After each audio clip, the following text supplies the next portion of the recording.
lip on that? That's a deep one. Oh my God. Where you at on those, Hurt?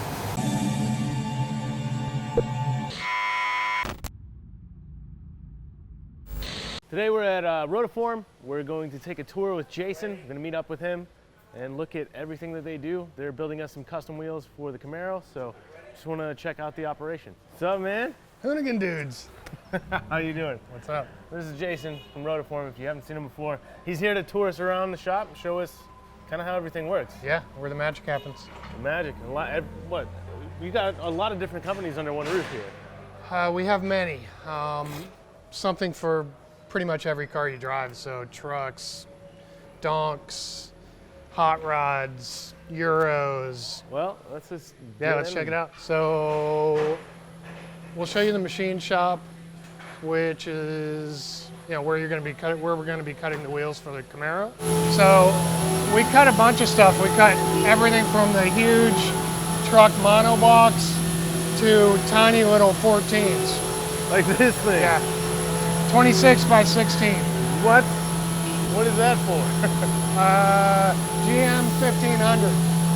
That looks unreal. Yeah, so we cut 2 of them once in these machines. And then, right beside it, we have some of our stuff. This is for a SEMA car. The SEMA Hot Rush? The SEMA Hot Rush. 2 weeks before. But we can kind of we'll start at the beginning. Are these machines running at all times? All the time. So this is the lathe department. We'll take a raw forging, and after the design of the wheel has been drawn and engineered, they'll write the program for it, and it goes to lathe first to get the profile. So we'll start from back here and yeah. work in? So this is what a raw forging looks like. That'll cut lots of, probably up to an 18-inch wheel.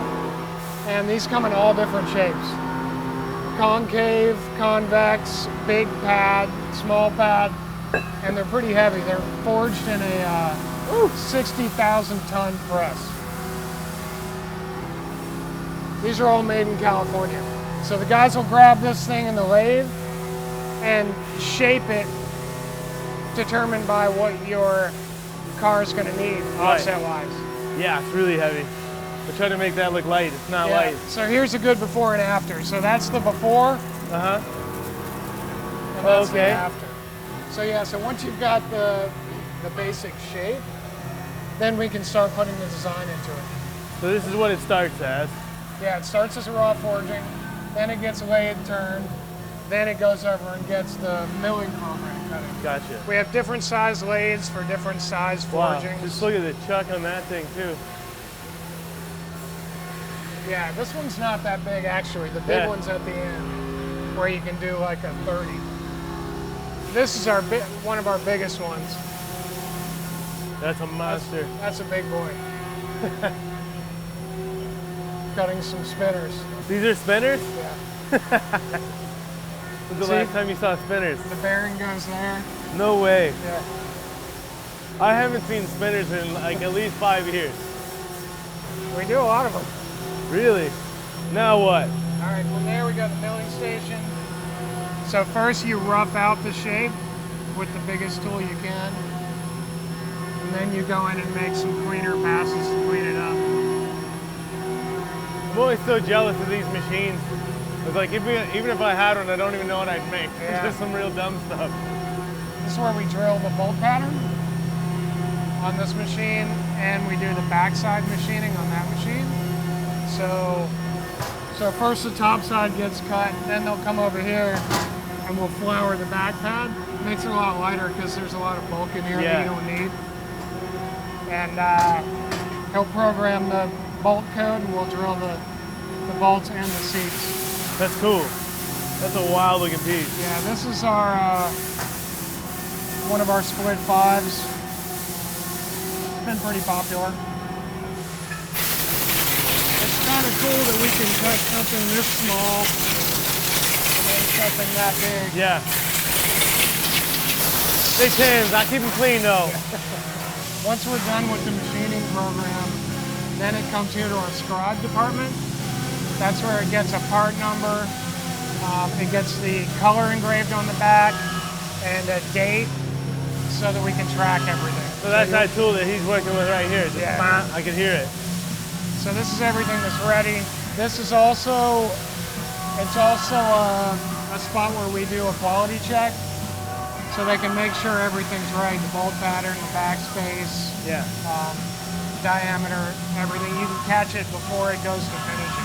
So how many wheels do you think you do go through in one day? Generally, we can pump out about 150 wheels for the machine shop a day. Depends on how complex they are. Yeah, because from what we've seen, there's so many different types of wheels. Yeah. Number one. Yeah, And then the others, they're really complex. A lot of them look complex. Some take a long time in the mill, some take a shorter time in the mill. The simple monoblocks are pretty fast, but lots of the three-piece with a lot of surfacing, they can be in there for hours. These are all of the forgings for our three-piece wheels. They come in all different sizes, so we can accommodate basically any vehicle request from our stock, which is nice. We don't have to wait. So it's really an art form to hand polish these things and not lose any definition of your design. So come check it out. Pretty rad. Yeah. You guys just jam out all day then. Yeah. There's a lot of detail work. I mean, there's 100 spokes on each one of those. Wow. And you have to do it without affecting the design because it's before powder coat. It's a dirty job. So they do it all the way down to 220 grit. Wow. So Cheeto's here is shooting one of our QLBs. Right. What color is that, gold? Yeah, that's a brush polish with transparent gold. So we'll place the gold on there now, the base color, bake it, and then it goes back into clear coat for the UV protection. This is a particularly challenging design. Yeah, it looks like it. Just to spray that stuff on. Just to get in between all the full, different to get crevices full and everything coverage, else. it's really tough. And one spot will get kind of heavy. Still warm. Shiny. So this is a transparent, clear, over full polish. It's what we call candy red. But it ends up looking like anodized. It's pretty cool. Way more durable though. Candy paint, think it ain't? All right, this is a vibratory polish. So we got to a point where the wheels were getting so big that it was hard for those guys to polish them by hand. And this is kind of the latest technology, the next step. And it takes away some of the physical pain this guy's polishing. So we have 3 stages, coarse, medium, and fine, and it will polish it to a jewel-like shine all over using ceramic media. It's pretty cool. Oh, okay. So the wheel is bolted in the center and the media vibrates around the wheel. It's just kind of ceramic cones. Kind of vibrates over. Yeah, vibrates. Take it over. Looks like corn.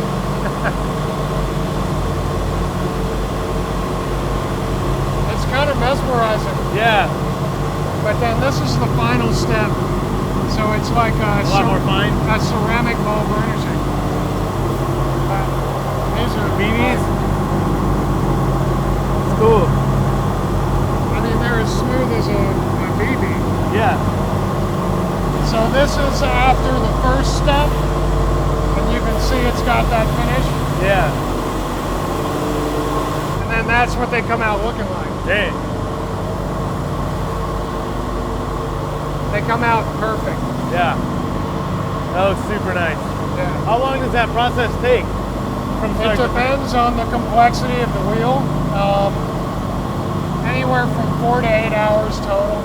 finish? Pretty crazy. With centers, it's nice because you can stack a whole set in one machine Yeah. and do them all at once. With one of those huge monoblocks, it's pretty much one per ton. Kind of stuck there, yeah. All right, now we have a paint department. So this is liquid paint line. So anytime we want to do either a two-tone finish or if we want to color match it to your vehicle, we can do it here. These guys are masters of masking.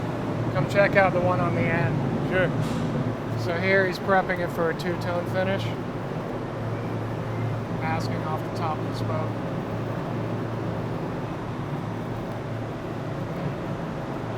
I would be so bad at masking all this stuff off, man. That's so tedious. The one frustrating thing, and then I'm like, all right, I'm done. Yeah. So this in here, there's a couple ultrasonic cleaning tanks. Everything gets cleaned beforehand because you're not going to have a good finish if it's not perfectly clean. So this stage is just cleaning. Yeah, they'll clean it first before they do anything. Cleaned it, then taped up. Clean it, mask it, and then it'll go in the paint booth. So we mix the paint in there, and then these guys will shoot color. See, it looks like Ghostbusters Yeah. or a bug exterminator. But the cool thing is, if you have a vehicle paint code, like my Golf R is Irish green, Yeah. so I painted my wheels Irish green. And this is a rotisserie that goes through a drying oven in the back. Bunch of wild colors in here today. Yeah, look at all the colors. Girls get dirty too. Top of the air. What's that say? Girls get dirty too.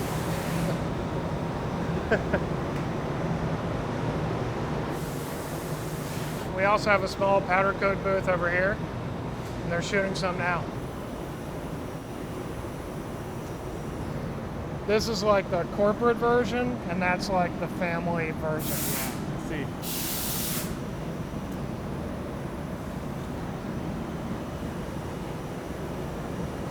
Now we show the assembly process.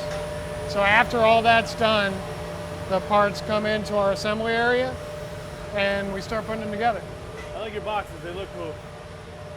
It's meant to grab your attention. It does. When you see one on the FedEx truck, you know somebody's going to have a good day. Yeah. That's always one of the most exciting parts too, is like when you get your wheels, you're like, oh yeah, today's the day. All right, so assembly. So, assembly. So everything on the floor is staged for assembly or ready for boxing. Ready for boxing over on this side. All the rim parts are waiting on centers, and all the centers are waiting on rim parts, vice versa. It's kind of a juggling match. See when everything comes in. So here's some assembly process. So first, Brandon will kind of pre-assemble it using about 5 bolts, semi-tight. Get lined up. Then we'll put it on the run-out fixture and adjust the rim parts around the center so that everything is 30 thousandths of an inch or less of run-out, which is basically the most you're going to feel after you put a tire on it and balance it. Everything's assembled using a torque wrench, highest quality fasteners. These guys can knock out, 8 to 10 sets a day. So how many different style wheels does Rotiform use? Even know? A lot. I was gonna say, because is, even walking through the shop, Yeah. through this entire thing, I've never seen the same wheel twice. I don't think. So every design we make, we can make in multiple different profiles, different sizes. Some of them can have different flange treatments, like we can do this half and half. Different colors. No two look the same. Not that I've seen any. That's the beauty of Everything's been different here. That's the beauty of a forged wheel. You can literally choose everything down to the hardware color.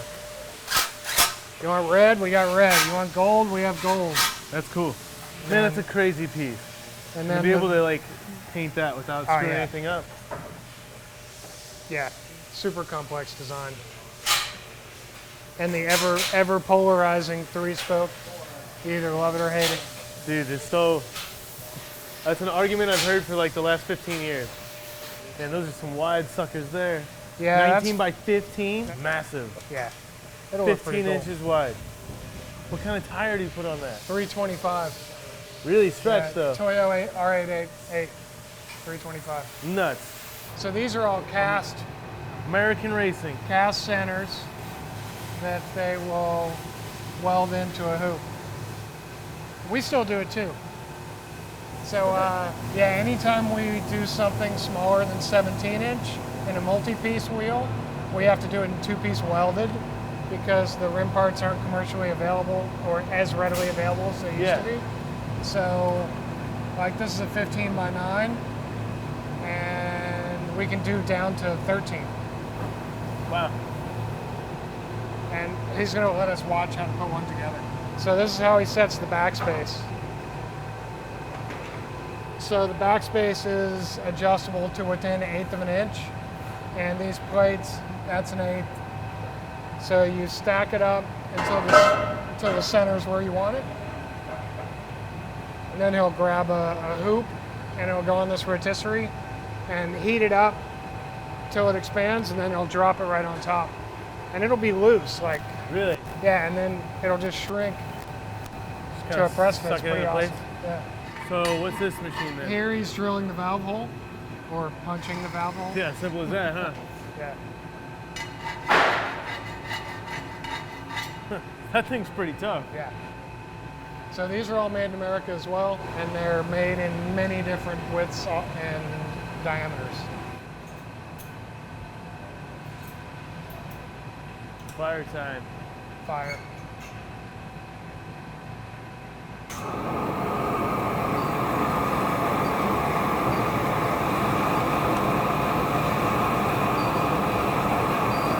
It actually doesn't take much.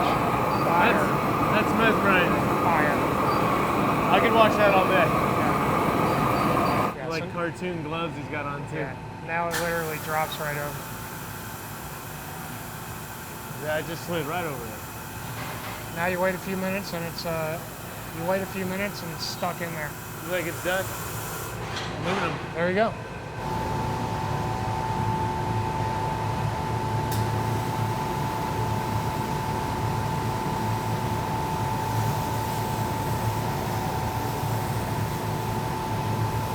Watch it on the screen. Yeah.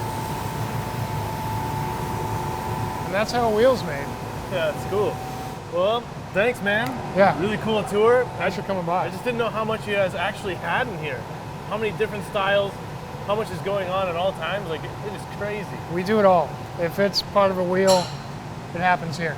Super custom. Yeah. Like I said, I don't think we saw the same wheel twice, so Yeah, pretty incredible. it's pretty I can't wait to see. do those Camaro wheels. Yeah, man, it's gonna be sick. Thanks Yeah, again, man. no problem. Super Thanks. fun time.